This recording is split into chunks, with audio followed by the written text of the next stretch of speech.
Hello friends, இது Thursday afternoon போல எடுத்த விலாக். லஞ்ச் செய்ய இப்போ தான் ஸ்டார்ட் பண்ணேன். லஞ்சுக்கு பார்த்தீங்கன்னா வத்தல் குழம்பு தான் செய்ய போகிறேன். இதுக்கு புளியை நல்லா ஊற வச்சுட்டு மாங்காய் வத்தலை வந்து 15 நிமிஷம் போல் கொதிக்கிற தண்ணியில் போட்டு நல்லா அலசி எடுத்து வச்சுக்கலாம்.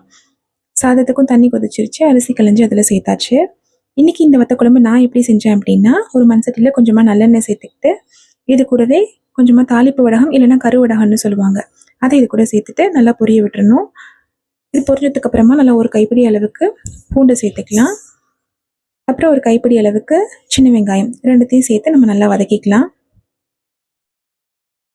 கருவடகம் நான் சேர்த்துருக்கிறதுனால வெந்தயம் அதெல்லாம் நான் எதுவும் சேர்க்கல, ஏன்னா வடகத்துலேயே அது எல்லாமே இருக்கும் அதனால. இப்போ இது கூட கொஞ்சமாக மிளகுத்தூள், கொஞ்சமாக ஜீரகத்தூள் சேர்த்துட்டு இது கூடவே வந்து குழம்பு மிளகாத்தூள் ஒரு 3 டேபிள் ஸ்பூன் அளவுக்கு சேர்த்துருக்கேன். அடுப்பை வந்து சிம்மில் வச்சு சேர்த்துக்கலாம், இல்லைன்னா மிளகாத்தூள் வந்து கரைஞ்சிரும். உடனே வந்து இதில் புளி கரைசலையும் நான் சேர்த்துட்டேன். அப்புறம் நம்ம அலசி வச்சுருக்கோம் இல்லையா மாங்காய் வத்தல், அதையும் இது கூடவே சேர்த்து நல்லா கொதிக்க வச்சிடலாம். இது நல்லா கொதிச்சதுக்கப்புறம் மாங்காய் வத்தலும் நல்லா வெந்துடும். அவ்வளோதான், நம்மளோட வத்த குழம்பு வந்து ரெடி.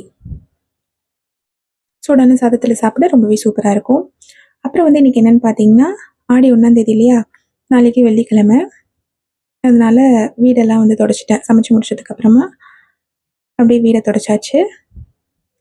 அப்புறம் ஒரு சின்ன டிப் என்னென்னா, மதிய நேரத்தில் வந்து நம்ம காஃபி டீ அதெல்லாம் எதுவும் குடிக்காமல் இந்த சாதம் வடித்த கஞ்சி இருக்குது இல்லையா, இதில் நம்ம உப்பு சேர்த்து நம்ம குடிக்கலாம். இதில் நிறைய ஹெல்த் பெனிஃபிட்ஸ் இருக்குது. கார்போஹைட்ரேட் இருக்கிறதுனால நமக்கு இன்ஸ்டண்ட்டாக இதில் எனர்ஜி கிடைக்கும். ஸ்கின்னுக்கு வந்து நம்ம முகத்துக்கே வந்து இது நம்ம தடவணும் அப்படின்னா ஸ்கின் நல்லா பளபளன்னு இருக்கும். அப்புறம் வந்து மீதி கஞ்சியை வந்து இந்த புடவைக்கு, காட்டன் ஷாலுக்கு அதுக்கு ஏதாவது போடுறதுக்காக நான் வச்சுப்பேன்.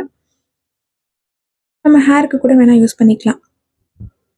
அப்புறம் பூஜை ரூம்லேயும் அப்படியே கோலம் போட்டு விட்டாச்சு. அதுக்கப்புறம் பூஜை ஜாமான்லேயும் மஞ்சள் குங்குமம்லாம் வச்சு எடுத்து வச்சாச்சு. அவ்வளோதான், இன்றைக்கி ஆஃப்டர்நூன் இப்படி தான் போச்சு. ஓகே ஃப்ரெண்ட்ஸ், இந்த சேனல் பிடிச்சிருந்ததுன்னா மறக்காமல் சப்ஸ்கிரைப் பண்ணுங்கள். தேங்க்யூ.